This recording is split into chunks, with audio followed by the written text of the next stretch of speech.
네, 여러분 안녕하세요. 가을바람입니다. 지금은 새벽 3시입니다. 네, 방금 이제 아이온큐 기술적 업데이트 웨비나가 끝났고요. 굉장히 재밌는 얘기들이 많이 나왔습니다. 그래서 이 웨비나 설명드리기 전에 우선 오늘 뉴스가 굉장히 많이 나왔죠. 그래서 어떤 뉴스들이 나왔는지부터 좀 살펴보도록 할게요. 제일 먼저 나왔던 거는 아이온큐가 옥스포드 이오닉스라는 회사를 인수하겠다라고 발표를 했습니다. 제가 여기서 자료를 좀 보면서 말씀을 드릴 건데, 네, 영국에 있는 이온 트랩 방식을 이제 영위하고 있는 양자 컴퓨터 개발 기업인데, 아이온큐와 비슷하면서도 굉장히 다른 점을 가지고 있는 회사예요. 그래서 아이온큐가 옥스포드 이오닉스를 10억 7,500만 달러, 원화로 치면 1조 4천억이라는 어마어마한 돈을 주고 이제 사온다고 합니다. 그래서 이 중에 대부분인 10억 6,500만 달러는 아이온큐 보통주를 유상증자해서 추가 발행해서 주식으로 준다는 거고 1,000만 달러 정도는 현금으로 준다라고 하는데, 지금까지 아이온큐가 인수한 회사들이 거의 5개죠. 한번 정리를 해보면 인탱글 네트워크스라는 캐나다의 이 양자 연결 전문 기업을 23년 1월 달에 인수를 했고요. 그 다음에 큐비텍이 올해 1월, 아이디 퀀티크가 올해 5월, 라이트싱크가 6월 초, 그리고 카펠라 스페이스는 올해 안에 인수 완료할 거고, 옥스포드 이오닉스는 마찬가지로 내년 3월 이전에 인수를 완료할 것으로 예상이 되고 있습니다. 그래서 벌써 6개 기업을 인수 완료하게 되는데, 23년 1월 달에 인수했던 인탱글 네트워크스 같은 경우는 제가 기억하기로는 현금으로 인수했던 걸로 기억이 나는데, 나머지 5개는 지금 아이온큐 주식을 주고 현금을 거의 안 쓰고 사오고 있죠. 그래서 이 부분에 대해서 우리가 좀 생각할 필요가 있는데, 그 회사들이 왜 아이온큐 주식을 받고 자기 회사의 인력들과 기술을 넘겨줄까? 이 부분은 또 긍정적으로 해석할 여지도 있는 것 같아요. 왜냐하면 아이온큐랑 우리가 합쳐져서 잘 되면 주가가 많이 올라갈 거니까 그걸 바라고 들어오는 것일 수도 있죠. 그래서 이런 생각도 우리가 해볼 수 있다는 겁니다. 제가 100% 맞진 않을 수도 있지만, 어쨌거나 이 옥스포드 이오닉스는 양자 연산 정확도, 이제 이 양자 컴퓨터 연산에 있어서 가장 중요한 단위 중 하나인 피델리티, 충실도, 계산을 했을 때 얼마나 오류 없이 좋은 결과가 나오는가, 이 부분에서 세계 최고 기록을 현재 보유하고 있다고 합니다. 근데 이제 아이온큐 같은 경우는 이온 트랩이라는 이 칩 안에 이온을 띄워놓고 레이저로 제어를 하는데, 옥스포드 이오닉스 같은 경우는 반도체 공정을 활용해서 이온 트랩을 만든다고 해요. 그래서 기존에 우리가 이미 성숙한 수십 년 동안 써온 반도체 기술을 그대로 활용해서 이온 트랩 칩을 이제 대량 생산 찍어낼 수 있다라는 얘기를 하고 있거든요. 그래서 둘이 합쳐지면 2026년까지 256개의 큐비트가 들어간 양자 컴퓨터를 만들겠다라고 하고 있습니다. 그리고 2027년까지는 99점 뒤에 9가 5개요. 99, 999를 갖춘 10,000개 이상의 물리적 큐빗을 달성을 하고, 2030년까지는 200만 개의 물리적 큐빗을 넣고, 여기서 오류 수정 과정을 거쳐서 고품질이 된 진짜 쓸만한 큐비트 8만 개 논리적 큐빗을 만들겠다고 했는데요. 요거 사실 여러분들이 들으시면 놀라셔야 됩니다. 왜냐면 보통 이런 큐비트 숫자 크다라고 하는 부분은 초전도체 부분이 많은데, 특히 IBM 같은 경우는 2033년까지 오류 수정을 넣어서 고품질 큐빗 2,000개를 만들겠다고 했습니다. 그래서 요것만 들어도 2,000개 쉽지 않겠는데 했는데, 아이온큐가 갑자기 오늘 우리 2030년까지 8만 개의 고품질 논리적 큐빗을 만들겠다. 어떻게 할 거냐? 아이온큐 기술에 옥스포드 이오닉스의 반도체 칩 공정을 넣어서 합치면 가능하다라고 얘기를 해버렸기 때문에, 사실 이 부분은 초전도체 경쟁사들, 구글이나 리게티나 IBM 같은 회사들이 들으면 굉장히 긴장을 해야 됩니다. 우리가 자랑할 수 있는 건 큐비트 숫자였는데 아이온큐가 갑자기 이렇게 나온다고? 그래서 앞으로 우리가 초전도체 쪽에서 어떻게 대응을 하는지 보면은 아이온큐의 이 로드맵이 얼마나 위협적인지를 알 수 있을 것 같아요. 근데 지금 아이온큐 주가 자체로만 보면은 이 웹세비나에서 나온 내용이 굉장히 충격적인데, 주가 반응은 그냥 한 3% 정도 오르고 있는 이 양자 주식들 중에서는 나쁘지 않은 퍼포먼스를 오늘 보여주고 있지만 10%, 20% 급등하진 않았어요. 이 얘기는 뭐냐면, 시장에서는 좋은 계획이고 좋은 얘기인데 우리가 현실성 있는지는 좀 더 지켜봐야겠다, 요 정도 반응으로 해석을 할 수 있는 겁니다. 그래서 제가 느끼는 게, 신임 CEO 니콜라 데마 씨가 와서 여러 회사들을 합병하면서 덩치를 키우고 굉장히 예쁜 모습으로 만들어지고 있죠. 로드맵도 개선을 하고 있고, 근데 이게 과연 실현 가능한지 여기에는 아직은 물음표가 있다는 겁니다. 그래서 우리가 너무 흥분해서 갑자기 이제 풀매수다, 이게 아니고 그러면 실제로 너네 이 여러 가지 회사들이 합쳐졌는데 시너지가 잘 나는지, 궁극적으로 매출이 잘 찍히는지 우리가 지켜보자. 이런 좀 중립적인 마인드로 투자를 하시면 어떨까? 좀 그런 생각을 하게 됐고요. 근데 이제 굉장히 큰 금액으로 이 회사를 아이온큐가 사왔잖아요. 그래서 아이온큐가 이 회사를 사오는데 회사 주식을 2114만 주에서 최대로는 3524만 주 사이를 추가 발행해서 줘야 되는데, 이거는 지금 전체 주식수의 7에서 11% 정도 수준입니다. 그 얘기는 지금 우리 주주들 입장에서는 아이온큐가 계속 기업들 인수합병하면서 추가 주식 발행을 하고 있잖아요. 주가는 올라갈 수 있지만 우리의 실질적인 주식 가치는 희석되고 있고 줄어들고 있다는 거, 이 부분은 우리가 분명히 주의를 해야 됩니다. 지금이야 기대감이 계속 반영되면서 주가가 올라갈 수 있지만 매출 성장세가 꺾이거나 무슨 안 좋은 악재가 나왔을 때는 실질적으로 이 주식가치 희석될 만큼 주가가 떨어질 수 있기 때문에 너무 여러분들이 낙관에 빠져서 적극적으로 매수에 나서기보다는 이런 것들도 생각을 하셔야 된다는 겁니다. 아이온큐가 어떻게 보면 주주들의 주식가치를 희생시켜서 새로운 기업들을 주식 발행해서 사오는 거니까 그런 부분은 분명히 리스크가 있습니다. 자, 그럼 아까 이 초전도체 분야에서 굉장히 앞서 보이는 IBM 양자 로드맵을 잠깐 봤는데, 그럼 이온트랩에서 아이온큐의 가장 큰 경쟁사인 글로벌 대기업 허니웰을 업고 있는 자회사 컨티뉴엄의 로드맵도 볼 필요가 있는데요. 컨티뉴엄 같은 경우는 2029년까지 수천 개의 물리적 큐빗을 넣고 논리적 큐빗은 수백 개 수준에 가겠다라고 했기 때문에 아이온큐의 2030년 200만 개, 8만 개에 비해서는 굉장히 보잘것없는 로드맵이 돼버린 거죠. 그래서 컨티뉴엄도 아마 이 소식을 듣고 발끈했을 텐데 어떻게 대응할지를 보면은, 경쟁사들이 어떻게 반응하느냐를 보면은 아이온큐의 로드맵이 진짜 현실성이 있는 건지 위협이 되는 건지를 우리가 또 알 수 있습니다. 그래서 그런 부분이 나오면 제가 또 공유를 드릴 거고요. 그래서 이 옥스포드 이오닉스라는 회사에 대해 잠깐 조금 더 말씀을 드리면, 설립 당시에는 한 80명 정도 규모였다고 하고요. 영국에 위치해 있습니다. 그래서 영국 국립 양자 컴퓨팅 센터, 그리고 독일의 사이버 국가기관 등 뭐 여러 인증된 기관들한테 2천만 달러 이상의 서비스 매출을 낸 이력도 있다라고 합니다. 그래서 뭐 완전히 기술력이 없고 뭐 매출도 없는 회사는 아니고 이제 강소기업 정도로 우리가 생각할 수 있을 것 같아요. 그래서 이 인수는 올해 내에 완료가 될 예정이고, 쉽게 생각하면은 아이온큐는 기존의 이온트랩 안에서 레이저를 쏴서 큐비트를 제어했는데 이 방식이 쉽지 않다고 합니다. 특히 큐비트를 늘려서 레이저를 더 잘 쏘고 더 잘 다뤄야 되는데 이 레이저 기술이 아직은 성숙하지 못한 것 같아요. 그래서 옥스포드 이오닉스 기술을 합치겠다는 건데, 옥스포드 이오닉스는 기존 반도체 칩에 이온트랩 칩을 얻는다고 합니다. 그리고 여기서 전자기장으로 제어를 하는데 기존의 반도체 기술을 많이 가져오기 때문에 훨씬 더 쉽게 하나의 칩에 더 많은 큐비트를 넣고 제어도 쉽다라고 해요. 그래서 기존의 아이온큐는 한 수백 개 정도 수준까지 칩 하나에 넣을 수 있다라고 했는데, 옥스포드 이오닉스 같은 경우는 칩 하나에 수만 개까지 넣을 수 있다라고 해요. 그래서 이 기술을 잘 통합하겠다라고 했는데, 저도 이제 기술 전문가는 아니지만 이게 진짜 통합 가능한가라고 좀 조사를 해봤더니 불가능한 건 아니다. 충분히 기술 연구 개발을 하고 노력을 한다면 가능하다라는 결과를 도출했기 때문에 아마 아이온큐가 이제 기술을 상업화하면서 부족했던 부분들을 이제 이런 새로운 기업들을 인수하면서 보완하면서 기술적 로드맵을 가속화하면서 달성하지 않나, 그렇게 좀 볼 수 있을 것 같습니다. 그래서 쉽게 비유하면 아이온큐는 아직은 뭐 회사들이 사가서 쓰기는 어려운, 아직은 초기 단계의 고급 커스터마이징 된 기계를 만드는 회사라면, 옥스포드 이오닉스는 칩 공장으로 찍어낼 수 있는 대량 생산이 가능한 양자 컴퓨터 설계 회사라는 거죠. 그래서 이 두 기술을 합치겠다라는 의미로 저는 이해를 했습니다. 자, 그리고 이 옥스포드 이오닉스 인수 관련한 공시가 나오기도 했어요.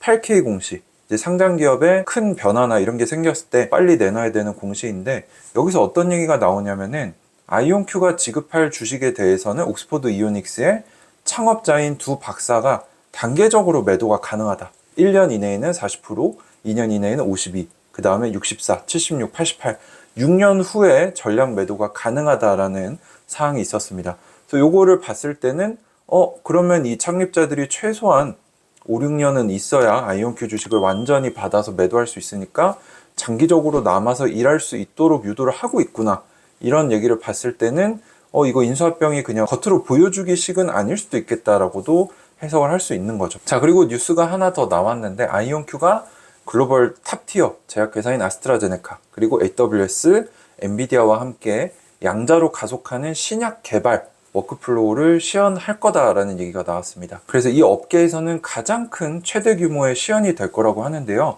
기존 워크플로우, 이제 고전적인 방식 대비 20배 이상의 속도 향상을 달성을 했고, 요거를 또 독일 함부르크에서 열리는 컨퍼런스에서 시연을 할 예정이라고 합니다. 그래서 생태계 협업을 통해서 이 실제로 글로벌 제약회사와 함께 또 엔비디아의 쿠다큐까지 써서 AWS 클라우드에서 아이온큐 양자 컴퓨터를 써서 제약 생산 방식의 효율화를 이뤘다라는 부분에서 굉장히 중요한 진전이다라고 하는데, 뭐 뉴스는 항상 이렇게 크게 나옵니다. 근데 아직은 시연 단계니까 요 정도 잠재력이 있구나, 잘하고 있구나, 요 정도로만 해석을 하면 어떨까 생각이 됩니다. 자, 그리고 제일 중요한 오늘의 웨비나 요약을 좀 해드릴 건데요. 45분 정도 진행이 됐습니다. 그래서 오늘 이 웨비나의 핵심은 옥스포드 이오닉스와 라이트싱크를 왜 인수했는지, 이들이 아이온큐 기술에 어떻게 통합이 되는지를 설명을 해줬고요. 새로운 로드맵까지 보여줬습니다. 일단 두 회사를 인수한 거는 아이온큐의 기술적 로드맵을 가속화하기 위함이다.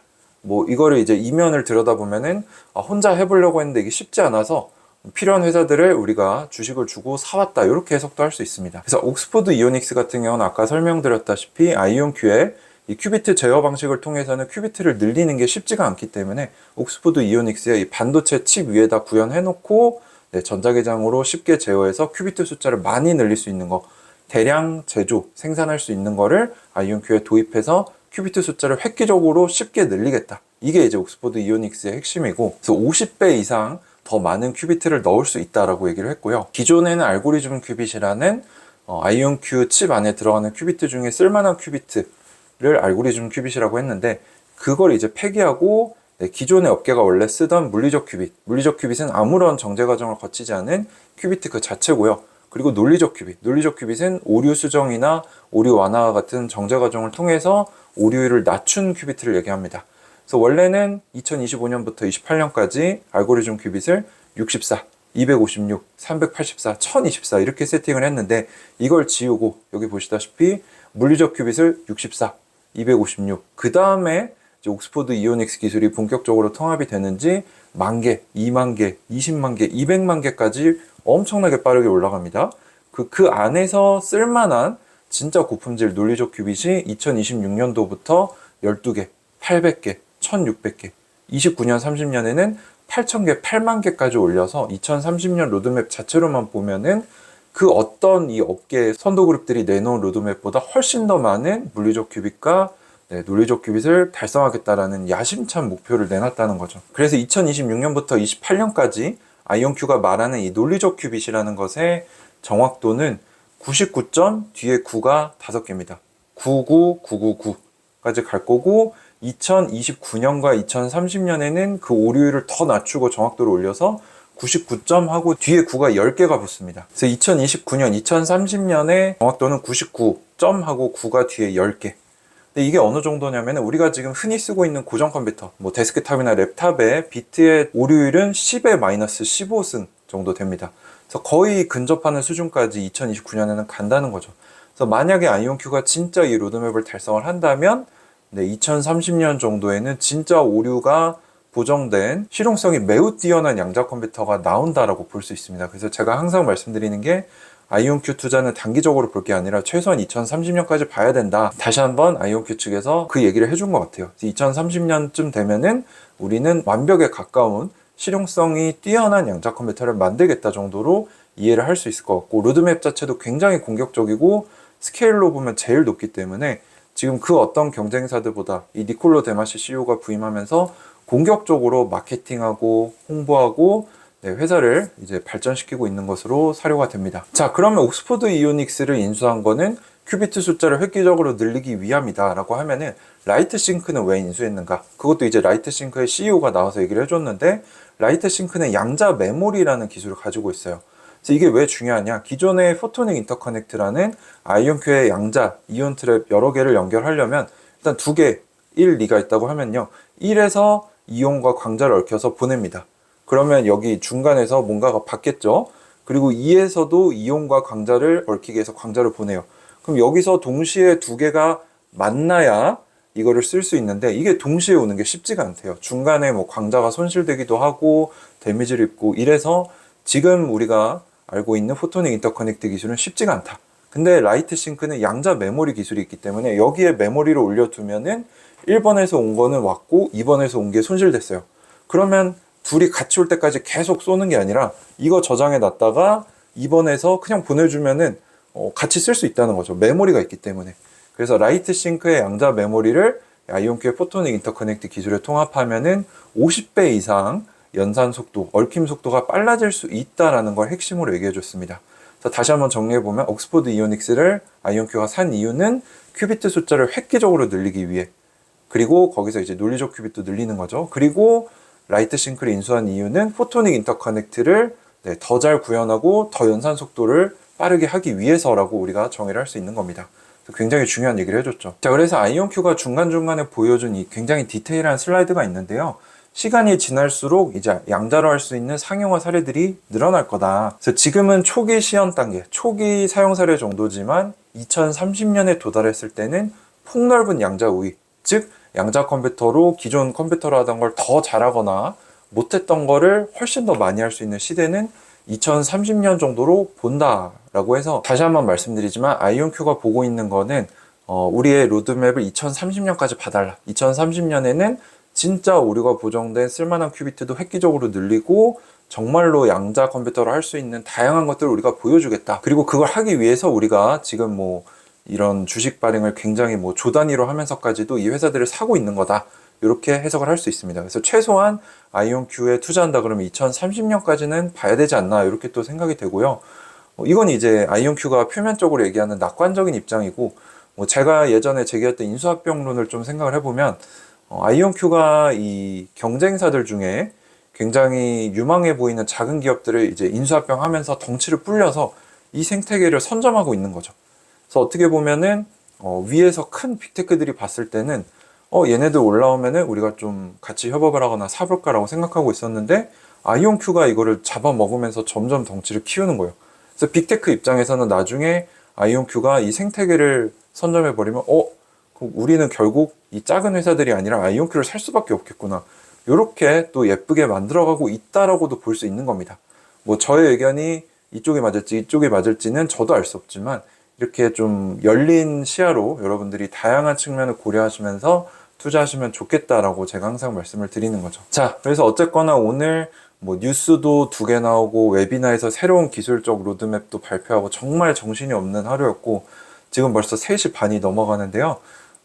저의 생각은 그렇습니다. 어쨌거나 아이온큐는 최선을 다하고 있는 것 같아요. 그리고 다른 회사들 같은 경우는 당장 자기 생존하기 위해서 현금 조달을 한다거나 굉장히 소극적으로 임하고 있는데, 아이온큐는 지금 벌써 수조 단위의 주식 발행을 하면서 자기가 보기에 필요한 기업들을 인수해서 덩치를 공격적으로 불리고 있죠. 그래서 아이온큐를 더 이상 스타트업이라고 보기 어렵습니다. 이미 인수합병한 회사들을 합치기만 해도 거의 900명, 1000명이 되기 때문에 이미 중견급으로 올라왔어요. 그래서 베스트 시나리오는 아이온큐가 혼자 잘해서 이제 GPU계 엔비디아처럼 QPU계 엔비디아, 아이온큐가 되는 것이 베스트죠. 독자적으로 빅테크가 되는 거. 근데 그게 만약에 어렵다면은 아이온큐가 좋은 생태계를 만들어서 빅테크한테 비싸게 팔리는 거 역시 주주들에게는 나쁜 일이 아닙니다. 주가가 올라갈 수 있기 때문에. 하지만 그 과정 중에 성공만 있을 거라고 생각하는 거 역시 실수일 수 있죠. 워낙에 혁신적인 기술이고 이 분야 전문가들은 제가 만나봤을 때 이거 아이온큐가 하고자 하는 거 쉽지 않습니다. 대부분은 이제 이거는 거의 불가능한데 이렇게 얘기하실 정도로 쉽지 않은 기술이기 때문에 너무 낙관적으로 보는 것도 위험하고요. 너무 부정적으로 보고 투자를 하지 않는 것도 위험합니다. 그래서 이게 투자자로서 항상 어려운 거죠. 양면성을 보면서 여러분들이 리스크 관리를 하시면서 지혜롭게 투자를 하시면 좋겠다. 어쨌거나 아이온큐는 자기 할 일 하면서 열심히 가고 있구나 정도로 볼 수 있을 것 같고요. 제일 중요한 거는 돈이 찍히는 거죠. 그래서 2분기에 이제 분기 최대 실적 1,600만 달러 이상을 예상을 하고 있는데, 과연 그게 정말 찍힐지, 이게 찍힌다면 이제 신임 CEO의 어느 정도 실력이 인정이 되는 거죠. 인수합병만 하는 게 아니라 실제로 돈을 벌어오는 걸 볼 수 있으니까. 그래서 이런 것들을 종합적으로 우리가 검토해서 현명한 투자를 하셨으면 좋겠습니다. 어쨌거나 오늘 전달드린 뉴스가 굉장히 많은데 중요한 내용이니까 이제 아이온큐 투자자시고 양자 컴퓨터 투자에 관심이 있으신 분들은 반드시 숙지해 보시면 좋겠습니다. 네, 여러분들 긴 영상 끝까지 보시느라 수고 많으셨고요. 구독과 좋아요 한 번씩 꼭 부탁드립니다. 감사합니다. 가을바람이었습니다.